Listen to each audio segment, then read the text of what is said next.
God's will for man is reflected in the fact that when God created man, God put man in the Garden of Eden. That was the first environment that God introduced man to after creation. And in the garden, there was abundance. There was no lack.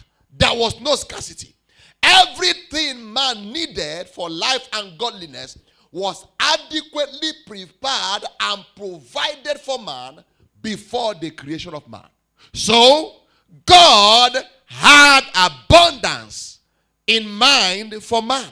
Poverty, lack, penury, scarcity was not part of God's agenda. Poverty and penury came after the fall of man. Man was sent out of the garden. And you know what? Outside the garden, there was no provision. The provision for man was in the garden. But when man sinned, man was escorted out of the garden. So, and outside the garden, there was no provision. And that was when man began to toil to eat. So, when you come into Jesus in righteousness, you are brought back into the garden. Spirituality is not synonymous with poverty. God wants you to have everything in abundance so that you can serve him without distraction.